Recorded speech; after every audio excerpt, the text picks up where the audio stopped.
Welcome to XYPN Radio, where your host Alan Moore brings you into a community of fee-only financial planners who want to profitably and successfully serve Gen X and Gen Y clients. If you're ready to get the knowledge you need from leaders in your field, learn from forward-thinking advisors, and take action on your own goals, XYPN Radio is the show for you. Here's your host. Hello and welcome to this episode of XYPN Radio. I am your host, Alan Moore, and I'm excited to have XYPN member Ryan Bayonnet, founder of Hyland Financial Planning, on the show today. Ryan's career in wealth management started when he first realized he didn't actually want to become a lawyer and ended up interning at a wealth management firm. He fell in love with the profession and ended up launching his own firm about 2 years ago. Ryan's wife is a physician in residency, and while he doesn't have a niche market today, his plan is to start serving and really focusing on working with physicians more over time. It's a great example of finding your niche as you go and being willing to evolve. Ryan is building a lifestyle-focused practice, and we talked about why that is his goal, how he plans to build the practice, and what he really sees for the future. His plan is to outsource as much as he can so he can stay focused on running the firm and working with clients, which allows him and his family to live their great lives. When it comes to compliance, most financial advisors want to run in the opposite direction, but compliance doesn't have to be that big scary monster hiding under your bed. Our free risk assessment guide will walk you through how to perform a risk assessment one step at a time. Learn how to perform a proper risk assessment and get access to our risk matrix and risk assessment table worksheets developed by XY Planning Network's in-house compliance team. Visit xyplanningnetwork.com/risk assessment to download your copy today. You can find any of the additional resources that we mentioned during the episode at xyplanningnetwork.com/221. Also, be sure to go to xyplanningnetwork.com/VIP to join our private group just for XYPN Radio listeners. It's the community of advisors we've all been looking for that's there to provide support when we need it the most. Best of all, it's free. I encourage you to check it out. Again, that's xyplanningnetwork.com/VIP. Without further ado, here's my interview with Ryan. Hey, Ryan, welcome to the show, man. Thanks so much for being on. Hey, Alan, thank you for having me. I appreciate it.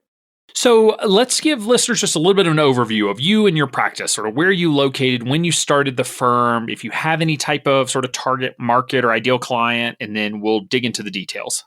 Yeah, so I'm located in Akron, Ohio, about 45 minutes south of Cleveland, so between here and Canton. I am started out in April or June of 2017, something around there, spring, summer of 2017. So I've been around for just over 2 years, did some paraplanning work and advisory work at other firms prior to starting it. Good start so far. I'm real happy with it.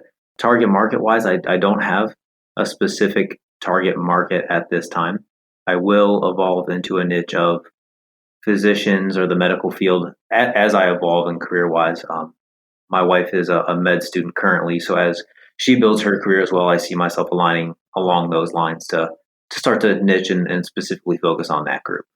Makes sense. All right. Yeah, I definitely talk more about that. So is Akron, Ohio home, or did y'all end up there because she's in med school there? So Akron, Ohio is home. She actually is in med school down in Dayton in Southwest Ohio. So I will split some of my times, if I get weekends off or some time in the week. It's about a 3-hour drive, but we met in Akron, both grew up in the area, went to the University of Akron, go Zips. So yeah, that's not too far. Okay. Awesome. So yeah, talk to me a little bit about your career history. Did you always plan on becoming a financial planner? No, I did not. I was an economics major at University of Akron, and I really wanted to go to law school. So I didn't know anything about finance, especially didn't know anything about wealth management, but knew that economics was a pretty well-respected degree. And it was at the time under the College of Arts and Sciences at the University of Akron. And I had a scholarship that allowed me, as long as I stayed in a arts or science major, I got to keep it. And finance was in the business college, and economics was in arts and sciences. So I stayed with that, not really knowing where the career path was, but knew law school was eventually the goal. That's really interesting that it's in arts and science. At University of Georgia, we had like the business school econ, and then we had one in the arts school. It was a BA, I guess, in economics, and then we had consumer economics. And I remember trying to figure out, like, what in the world is the difference between these? So do you think your degree in economics was different than it would have been if it was in the business school, or was it pretty similar? It was absolutely different. It was a lot more, I would say, mathematical compared to business. It was a lot more modeling, and what I would say is closer to the type of curriculum that if you wanted to work at the Federal Reserve, not really that applicable to anything outside of that. So a lot of my knowledge that I learned was the big charts and big picture type curriculum. I think if it was over in the business college, you'd get a more of a microeconomic, personal finance type of a spin on things. Yeah, that's fair. Yeah, and I always loved econ, but I never knew what I was going to do with economics. Like it was awesome learning, but it was like, but how is this applicable to, a job? But law school makes sense. Exactly. Unless there was a bouncing or the next step, whether it was a PhD program and you're going to teach, or you're going into law school or something like that, it just didn't really make sense. So started working at a courthouse. I was a judge's assistant, and I hated every minute of it. I didn't like law. I kind of got to a point where I was getting to be going into my senior year. I was only a couple credits away from graduating, and I had no idea what I wanted to do. And luckily, I stumbled into an internship at a wealth management firm. I really can't recall how I was introduced to that position, but I did a couple interviews, and I liked the owner advisor, and I got the job. And it was I really feel blessed that I learned about the field because I really love what I do, and it really wasn't planned. I didn't have any background or family that did this prior to myself. Yeah, isn't it crazy how what we think we want to do with the rest of our lives, and you spend all this time and you pick a major based on that, and then we experience it. And it's like, nope, that was not what I wanted to do. And I think many listeners will resonate with that. Not at all. And I happened to fall into it was an independent broker dealer, so they were a solo firm, and it was kind of what I wanted to end up building out. I didn't really know that there was a possibility to start a business or run a small firm, and I walked right into one. I said, "Oh my gosh, this is exactly I think what I want to do." Fair enough. So yeah, talk to me. So you got the initial internship. What type of projects and tasks were you given as an intern? Exactly on exactly what you would see on TV for intern work. So it was filing and scanning. Scanning, filing, and shredding. Oh yeah, it was that all day. I got to learn how all the complicated printers work, and to do all that kind of stuff. But at the time, hadn't had a professional job before, so it did teach me a lot about professionalism, working in a small office space, introducing clients, and just the soft side of business that I hadn't had before. Yeah, it's fair. It's actually one of a topic that we've brought up from time to time here at our business, just because we have a couple of interns that have sort of come through, but we've looked at rolling out a more formal internship program. And it is tough because you have to remember, like, you got to start with the basics of like, you got to be clean and show up on time and don't get drunk at the holiday party. Like things that we sort of take for granted with professionals that, none of us really knew in college unless, we had maybe professional work experience from earlier on. But, those are the things you forget you learn. Absolutely. And it was a great firm. I knew at the time it wasn't a firm that I could grow inside of. The owner was pretty headstrong and looked for someone that would kind of fall in line. And I knew that wasn't my final goal. And I also didn't know at the time, I was starting to get intrigued in the world of finance. So I said, yes, all I've seen is wealth management. What am I going to do? Is this really what I want? There's so many things in finance that I don't know about. So I ended up leaving there at the end of my internship and going to graduate school. Ohio State, which is about 2 hours south of Akron, had a master's program that was CFA focused. So it was more on the corporate finance, investment banking, sell-side, buy-side research, asset management. And it was a great opportunity to learn every part of finance and start to lean towards the CFA, thinking that might have been where I ended up. So were you in the graduate program full-time then, or were you working while in grad school? That was a full-time program. It was a kind of an accelerated program, so they didn't let you have a job at the time. But I did something kind of interesting, which paid off, was they had a certificate program, CFP type certificate program. Since I hadn't taken any of the CFP classes in undergrad, being an economics major, I got to balance the CFA work with the grad program I was in, and then at night take these online CFP classes, which ended up allowing me to sit for the exam at the end of the year. All right. So most people would consider the CFP program a full-time educational program, layering in a master's degree on top of that. Not the direction most people go just because of the workload, but that's a fantastic program. So you were able to basically throughout that year of education. So then I guess you don't need education to qualify for the CFA, but then you have to sort of dive into the actual exams, but you were able to sit for the CFP. So what was did you go through the CFA program or the actual exam portion? I didn't. At the end of the CFP program, and I'll say it was more just I didn't know what I wanted to do. So I thought I'd try a little bit of everything, CFA, CFP, see where I ended up. And who would have guessed after all that, grad school and everything, I did want to go into wealth management after seeing all those different fields. So I ended up doing the CFP, sitting for all of those and taking the exam at a certain point. I'm interested in the CFA education just because, again, I think of it as like you sign up for the exam, they send you, I'm trying to remember, like they sent me like 9 books or something when I signed up for CFA level 1. It was really daunting. Was the education sort of an exam, CFA exam prep, or was it more just like broad-based finance economics type thing? Looking back, it was CFA specific, so it was a lot on the corporate finance, the reporting type things that come with the CFA exam. At the time when I was doing it, I didn't know anything about the exam until later down the road. So it seemed broad to me, and I got to learn all about corporate finance type things that I hadn't learned in undergrad. Yeah, and just to be clear, I think it has the lowest pass rate of any major exam. It's like 22% of people who start the program finish it. It's pretty incredible. I just had a buddy who passed level 1, and his paperwork said level 1 had a 41 or 42% pass rate. So that's just level 1 is 40 something percent. How many and people like me that started the program and didn't even take the test, I think get included in that 22% figure, as well as the, once you pass level 1, you still have 2 more to go. And the third one is essay format. So it's not even multiple choice. I remember when I was taking it or was planning to take it, they changed it from 4 answer multiple choice down to 3 answer multiple choice, and the pass rate did not go up. Statistically, that's impossible, but like the test is so hard, you can't accidentally, it's just not going to work. Like, anyway, I thought that was an incredible right, stat. You have to know everything exactly. You really do. When did you graduate that program?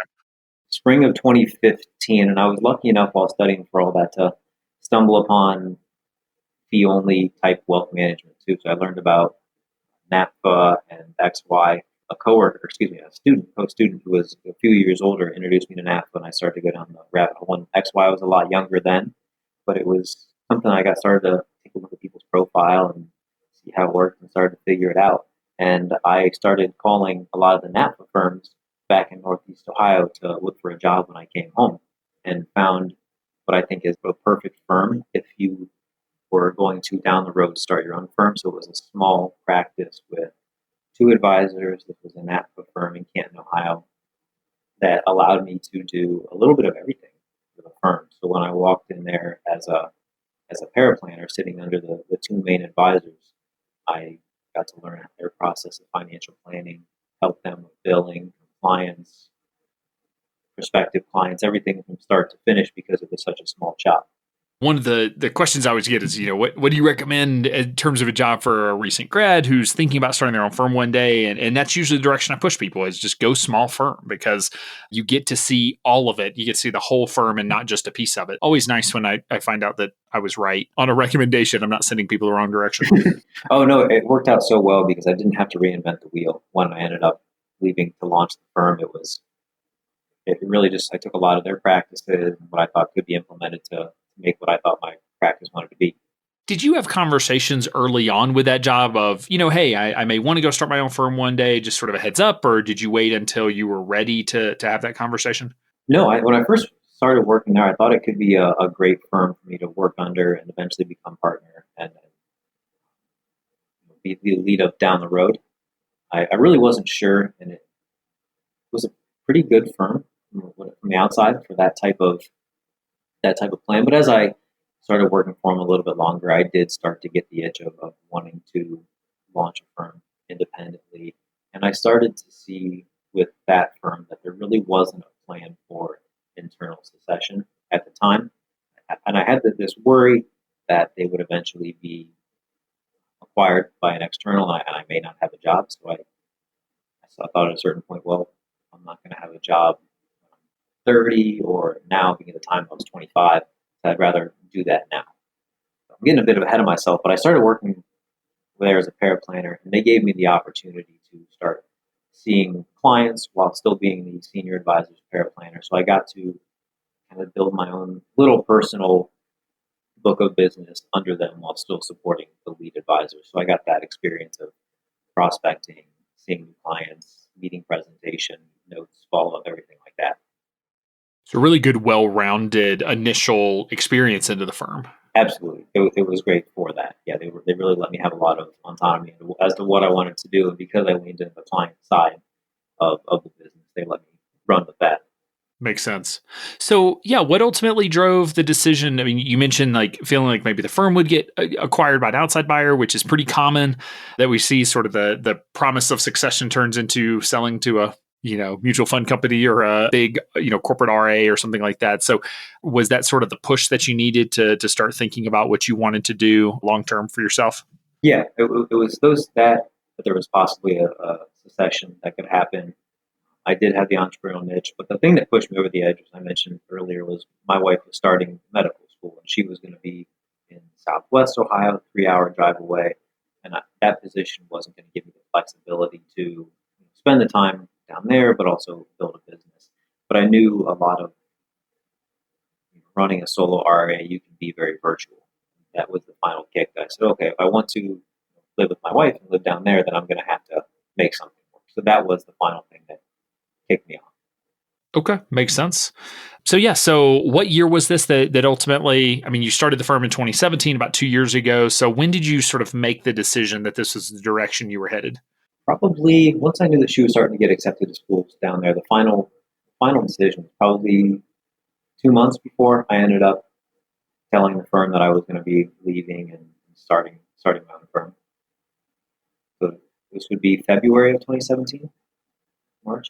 So tell me about the conversation with your wife, because I'm imagining this of like, oh, it makes perfect sense to us now that we're past the first 2 years, but she's headed to medical school where she is going to make no money, or she's in medical school where she's making basically no money. You're in probably a decent paying position, and now you're going to be making no money. Like, how do you navigate? Was it really just like we could spend more time together and that will work? That was enough, or was there more conversation that had to happen in order for you to be able to find a way to make this work for the two of you?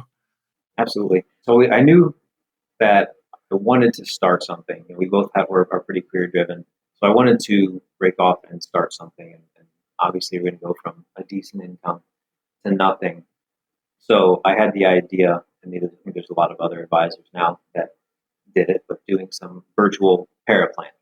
So that was the thing that bridged the gap. Well, I can start off before I launched the RIA. I had this small period where I just did virtual paraplanning exclusively while we moved down there.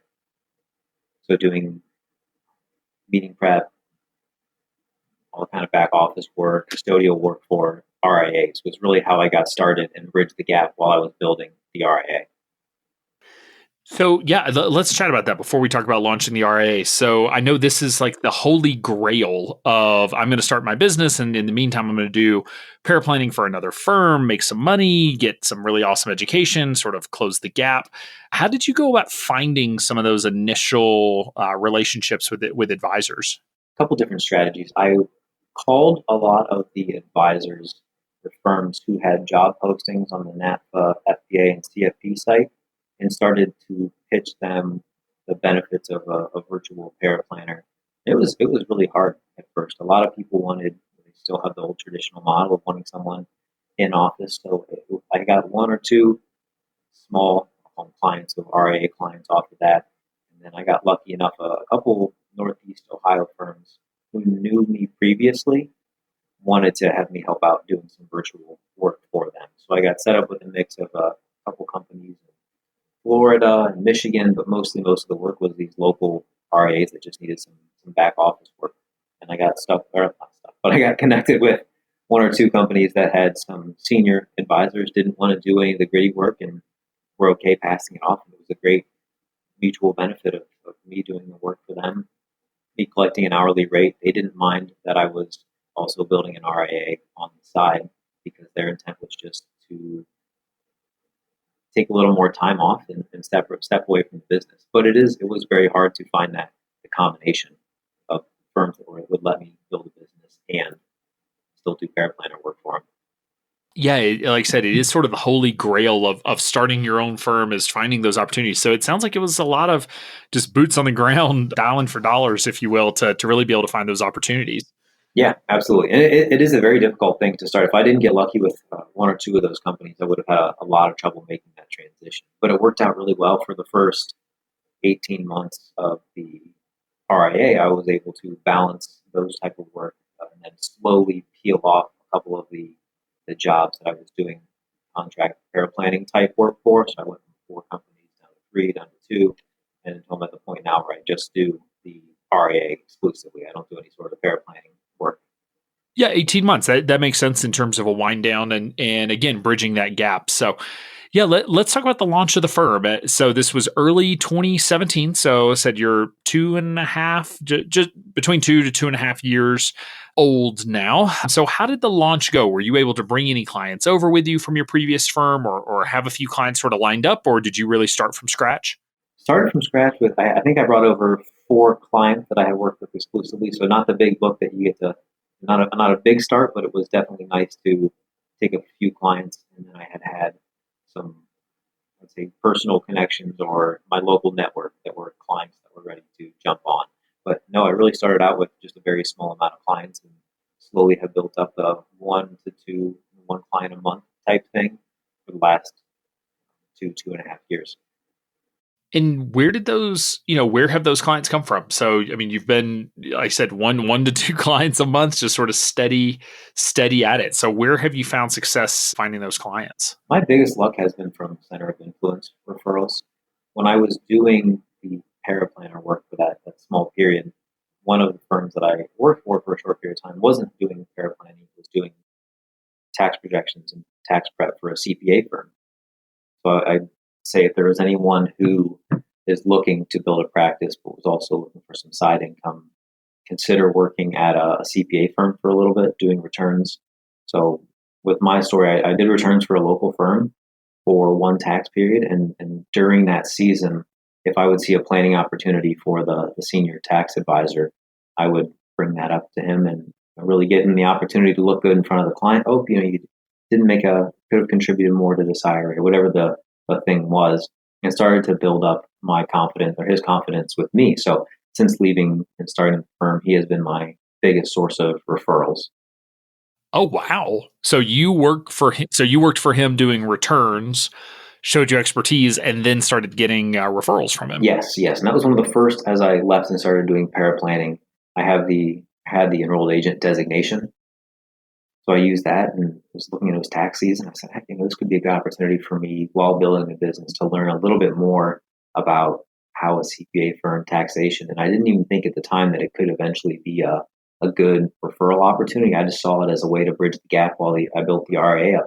But since the RIA launched, every time there's a planning opportunity or a client that has wealth management type questions, he picks up the phone and gives me a call. So that's been the biggest single source of referrals outside of local networks or referrals on clients.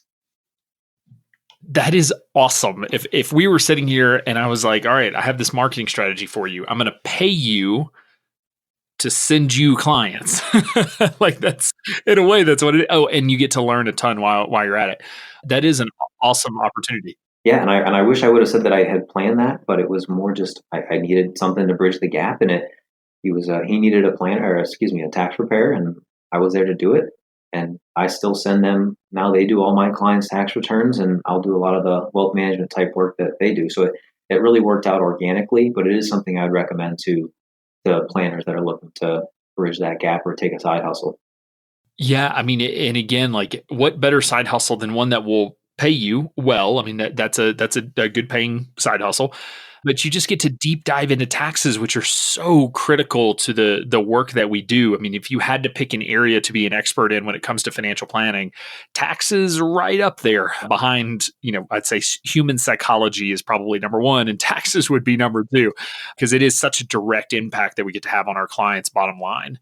Oh, absolutely. And I had no idea of how they function, especially during tax season where they're doing hundreds to thousands of returns in a short amount of period, how that it's given me some compassion when working with CPAs and tax at the time to let them have their bit. They're very stressed and the things that would help make their lives easier, which at least I hope to lead to more referrals down the road. No, that's a really cool opportunity to pursue. So you did paraplanning and you did tax preparation. Were there any other side hustles that you did in order to bridge the gap? Nope, just the 2, just a few different paraplanning positions. and then the tax prep. And I did that for, like I said, 18 months. And slowly it was somewhat strategic where I started to peel back different advisory firms one at a time until I was left with two that were, I would say, the most enjoyable to continue to work for, down to one. And then in October, I think, was the last time I would finished working for a firm. So I told them it was I was getting just too overwhelmed at that point. Yeah, I mean, you start to get busy, and I'm sure they saw that coming as well. With the tax preparation, was that mainly a Q1 tax season thing, or did you also help out with some of the corporate returns and September, October deadlines? That was just the Q1. So that ended up working out there was I did the first quarter, and then I ended up picking up more paraplanning work that did, I'll say, paid better at the time than doing tax preparation. So they were the first to get bumped. Now, had I known that it would lead to eventual business development, I probably would have continued to stay on and help them out Right. down the road. But like I said, it wasn't anything that was strategic. I would have loved to, looking back, to learn how to do 1120s, 1120s, all those type of different forms that I see now. So you're working the side hustles while you're starting your business. Did you find that the side hustles were a distraction and limited your growth? I mean, you sort of fell into a side hustle that actually sent you clients, so it's a little different. But I mean, do you think, looking back, was it the right move, or should you have just doubled down, focused on building the business, and spent that time getting clients versus doing hourly paraplanning work? I think it forced me to be more efficient with the RIA because I had a less amount of time. It it forced me to start a lot of workflows and efficient business practices because I had a limited amount of time. And I think there's a possibility that because I did less prospecting that the business built slower. But I never saw that. I really saw it as an opportunity to still work with other advisors, not lose my mind because I was sitting around all day waiting for the phone to ring, but really give me the opportunity. Yeah, it's a fair point that it is one of the nice things I'll say about having a side hustle, especially when you're starting out and you have nothing but time and you're just sort of waiting for the clients, doing what you can to drum up business. Like, there is a lot of time, and it is nice to be able to sort of turn it off for a bit, go make some money, do something else. And so, and like you said, it sort of forces the efficient use of time. I will caveat this by saying we see advisors, try to do this in a couple of different ways. And one is, I have a full-time job and I'm going to start my planning firm as my side hustle. And then we have I'm going to start my full-time job and then have a side hustle. I will say the former, where people try to do it on the side, almost never works, starting their business on the side. It's just so hard to start a business and it not be your full-time attention. The way you did it is much more likely to succeed, just because you are still working and focused on building the business, and you'll sort of wind down the outside stuff later versus nights and weekends occasionally checking in on the business. So I will say that is something we push hard against folks who are like, I have a full-time job and I'm going to start this on the side, sort of see how it goes. Like, well, it's probably not going to go well. Just heads up. Oh yeah, and I don't know if you had a full time job, if you would have the flexibility to do meetings or pick up the phone during work hours. Where me running the RIA first before the paraplanning business, I was able to schedule meetings whenever and do the paraplanning work in the evening or weekends, and really put the RIA on center stage. Fair enough. So yeah, so you get started about two and a half years ago, and you're doing these side hustles. It sounds like those didn't start converting till later. So, or at least the tax one. So yeah, what were some of the places that you saw success with clients finding you? Ooh, that's a good question. Biggest either NAPA and XY referrals or through that system.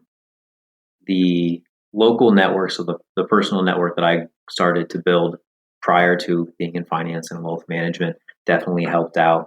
And then it's starting to happen more as just internal referrals. As I continue to build clients, it makes those type of referrals easier and easier. But I haven't had that one central source of growth. I did a marketing seminar and people came in the door. I really haven't had anything like that. It's been a slow, consistent build since the start. Yeah, I remember when I started my firm, I asked a few advisors like, "Oh, like any recommendations on business development or marketing techniques?" And they're like, "Yeah, all my clients come from client referrals." I'm like, "That's great. I don't have any clients." So where do they come from? 10 times zero is still zero. Yeah, exactly. So, and even for those first 2 years, even if every single client refers you another client, it takes a while for that to really to really convert. So sounds like it was, I'll say, the shotgun approach, a little bit of everything where, a few things here and a few things there. It's actually, been able to convert for you.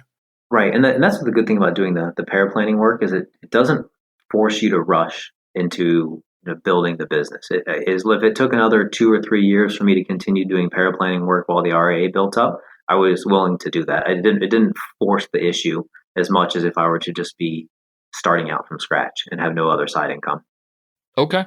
Yeah. So talk to me a little bit about, you said you don't yet have a target market, but with your wife being in medical school or in residency, feel like that's the direction you're going to go. I mean, what has held you back, I guess, from just going ahead and saying like, yeah, this is my niche? Because, I'm assuming you're meeting and she's meeting doctors and that sort of thing. You could go ahead and dive in. So can you talk to me just about the decision to not have a sort of a target market early on, but most people don't tell me they're going to, and they already know what it is. They're just not there yet. So just sort of curious your thought process there and how that's worked for you. I think just mostly as when her group or the people that she knows get into a position that they are older and actually making an income, that's the thing I'm really holding back for is that our local or networking group that would eventually turn into that niche is a little premature. So I know that's going to be it. And I have started a little bit to lean into that in marketing, but nothing that has, think of how to say that. With the niche, the biggest fear is bumping people out that may not come to you because of your niche, especially early in business development. And I think you and Michael might say that there's a lot of other research that goes the other way, where you wouldn't scare those people away while still attracting a larger group from your niche. Yeah, I don't know that I would say that. I will say that, they say great marketing should repel more people than it attracts. I do think being very clear with your niche will absolutely send away the people that don't fit that niche. I just think it can be, for many advisors, it can be outweighed by the number of people who show up because you have a niche, right? So some people will get turned away, but the growth should be even higher potentially. But, again, that is my opinion and Michael's opinion on how it can be done. Everyone has to walk their own path and try, sort of define their own journey. So I don't think there are rights and wrongs. I think it's a spectrum of what's going to work for people and where they're at from a life stage perspective. And quite frankly, there are a lot of advisors that are, 2 years into the business that still aren't quite sure yet who they want to work with. Kind of hard to pick a niche when you're like, yeah, but I don't really know who I want to actually work with. Absolutely. And it's that kind of battle of finding out what you really like and who you want to work with specifically. So I think as the business starts to grow and develop, I'll start to narrow down to retirees and physicians or people in the medical field. So are you finding any commonalities with the types of issues that your clients are bringing you or reasons they're showing up? Or, maybe the commonality is from a tax perspective because they're coming, some of them are coming from this one CPA, like they tend to have sort of some common threads, like any commonalities between your client base at this point, or is it really pretty varied? In this area, it's a lot of, I would say, especially coming from that tax side, it's going to be pension rollover type discussion. So lump sum versus pension, estimated payments, having to do with retirement budget construction for a lot of those folks. Okay. Yeah, which I guess with university and that sort of thing, that'll help drive clients your way with some of those issues. Oh, absolutely.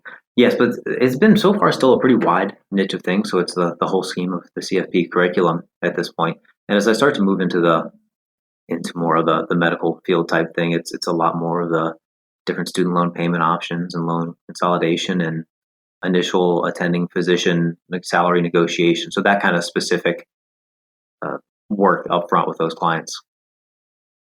So could you walk me through just a little bit about your sort of service model and fee structure? So I'm a new client coming to you. How do you determine sort of overall fee structure and sort of the various service layers if you have multiple?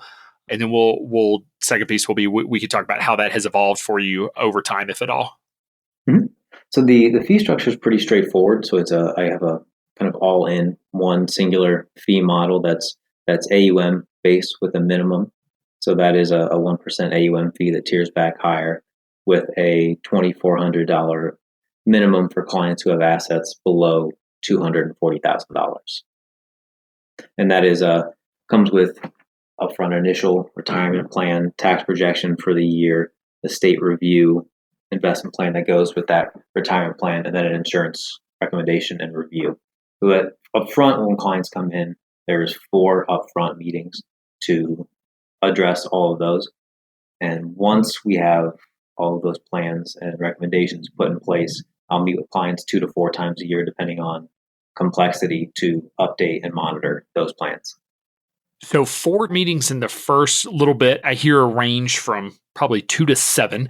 So yeah, can you talk to me just how did you sort of settle on 4 and what are the themes or sort of purposes of each of those 4 meetings? Yeah, so the first meeting is a perspective, kind of get to know you meeting. So very informal.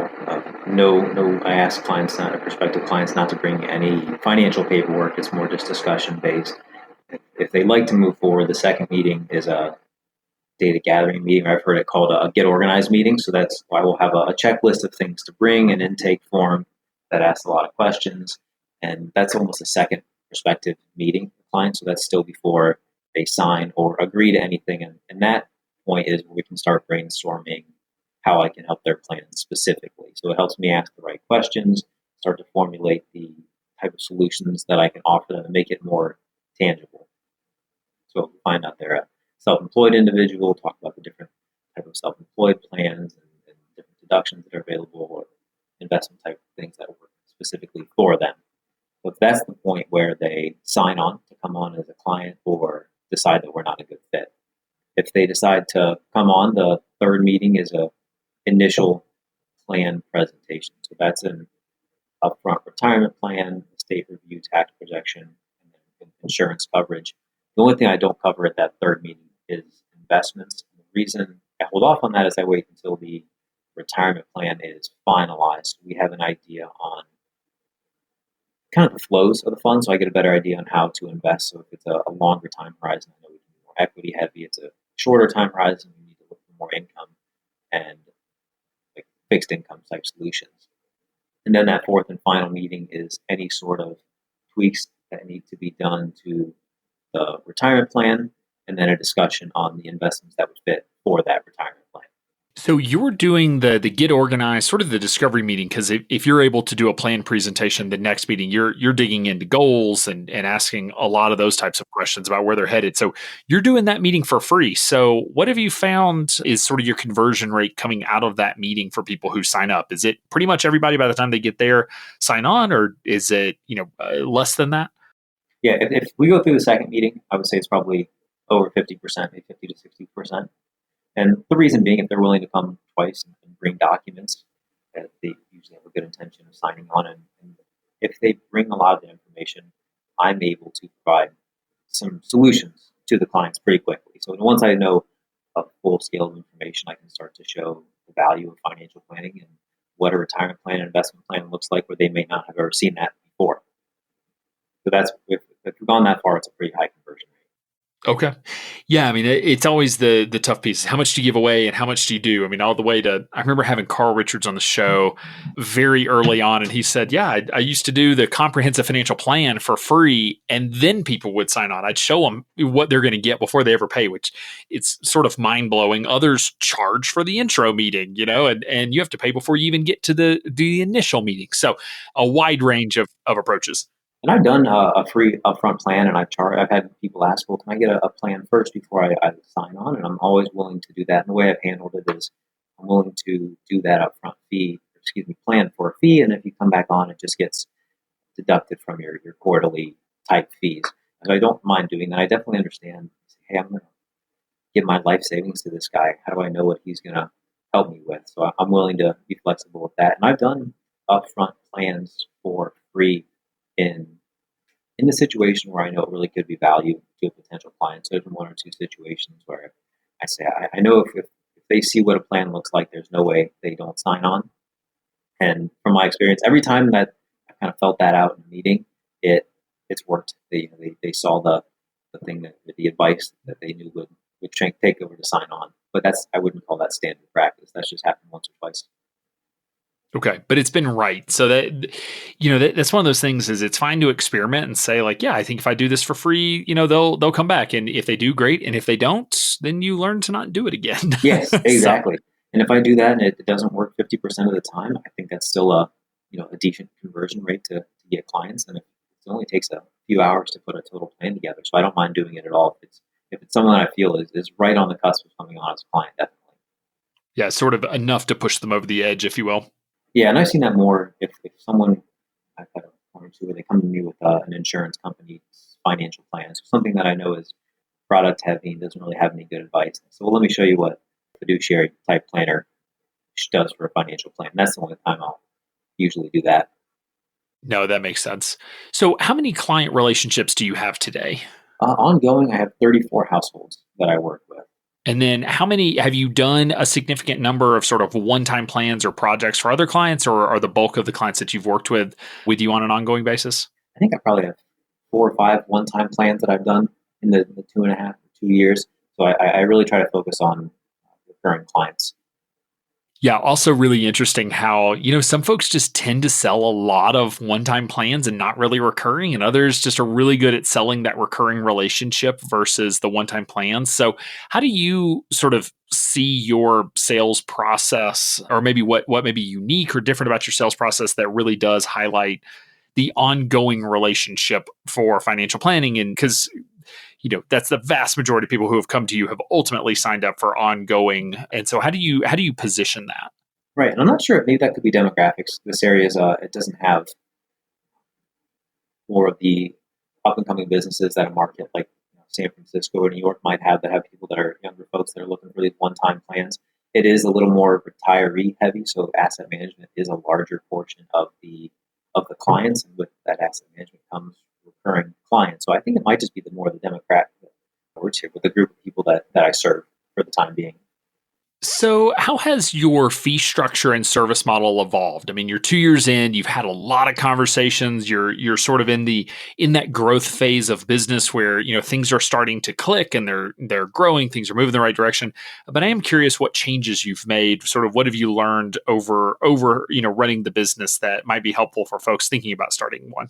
The only changes I made so far to fees. I started off with the same fee structure with a minimum fee of $1,200 a year, and that's what I'd almost consider like the monthly retainer, $100 a month for clients anywhere that or below. Because at that time, I had people coming to me without assets, and that was somewhat of a planning fee before they started to develop into clients that needed the asset management side. But as I started to get more clients and gain confidence, I started to slowly move that number up. So I went from 12 to 24, and I'll eventually keep increasing that number up as I start to have the ability to be a little bit more flexible with client onboarding. Is that a plan that you have sort of outlined, or that's just something you're chewing on? That's a plan I have outlined. What I'd like to do, have my minimum fee be the average fee of clients I currently have. So as that fee, my average fee continues to grow once it hits that next, and I'm not sure if that's 3,600 or 4,800, that number, then my minimum will bump up to match kind of the medium fee. And that's as I continue to look for more profitable type situations. So one of the things that you mentioned in our pre-call was that you recently got married. So congratulations. Talk to me about just sort of transitioning. I mean, obviously you've been with your wife since much of this got started, but that's you're 2 years into the business, but that I don't care how you do it. That getting married changes things just from a time and relationship perspective and all of that. And so, just curious, how you've navigated some of those life transitions, as well as building the business to a point where it's sustainable and allowing you to focus on the business and not some of the side hustle work. Absolutely. And I'll say, before I get into that, we met at Akron. She's also an economics major who did a lot better in school than I did. So we always have that she's got the business and econ mind too. So it's always funny building a plan. She's probably my biggest advisor on the business development. Yeah, that's awesome. You can put her on staff for marketing and sales. And she's so busy with medical school. It does allow a great opportunity. So while she's off studying, for me to continue to work on the business and put long hours in, and not feel bad at all about missing out on that type of the relationship, because I know she's also looking to grow and build her career like I am. Yeah, I was joking that you can put her on as sales and marketing. She can be on staff because she'll probably ultimately be handing out your business cards quite a bit. Right, it's not a bad idea. She definitely helps with the website and branding and stuff like that. So I think I could get away with. she must be a machine. I think medical school and residency are like 3 full-time jobs at once. So nice of her to be able to help you out as well. Oh, absolutely. It's crazy how many hours they put those folks through. So yeah, for her to pull her away for a little bit to help me with the business is always a awesome opportunity. So when you think about the business that you're building and sort of your why, the why you started the business, I mean that it's growing to a point where you're starting to approach some decision points, probably I'd say in the next 12 months, if you keep growing at the current rate, where you really have to start defining what you want the business to be. So have you had any thoughts around sort of your goals for the business and is this a grow as big as this business can be type model? Is this a look, I really want to be solo, maybe outsource as much as I can, but really maximize my time, or maybe somewhere in between with that I want it to be a business, but I don't want to be a big business. Have you had much thoughts about that side of the that side of the growth equation? Yeah, that's probably the one thing I'm actually pretty decided on is I like the idea of a solo practice. So as I start to grow and develop, I'll look to increase efficiencies or outsource or whatever needs to get done. I think I'm a better advisor than I am a manager. So I'm not real willing to jump in and hire and grow the business. I really like the single advisor, maybe an admin down the road to help out, but a single advisor type situation is really what I liked about when I first started in wealth management. The first firm I started out was the flexibility that came with it. Yeah, and that's something that I guess 2 pieces. One is not a lot of industries give you that flexibility, which is something I love about financial planning. Is there aren't a ton of businesses out there where you can do that and not, be just absolutely killing yourself trying to keep up with everything. Like you can build a healthy business that makes good money and still provides you the flexibility to do the things that you want to do, which is great. But the second piece being that, it's really supported in this and it you ultimately get to make those calls about, how you want to build it, what you're building, what it all looks like. And so it is something that I love about this business, that you really can pick your path. So, you've been in business now a couple of years, things are starting to work, things are moving the right direction. Just curious sort of what's on the horizon for the next, year, 2 years. What are some of the bigger projects that you're thinking about tackling that'll impact the firm as you continue to grow? Yeah, I think we talked a little bit earlier about starting to specialize a little bit more into a niche as my life and family continues to develop. So it'll be starting to build out a service model that works somewhat with the higher earning medical community. So maybe offering different tiers for physicians that are in a residency versus starting their attending and actually providing value that's more specific to those folks.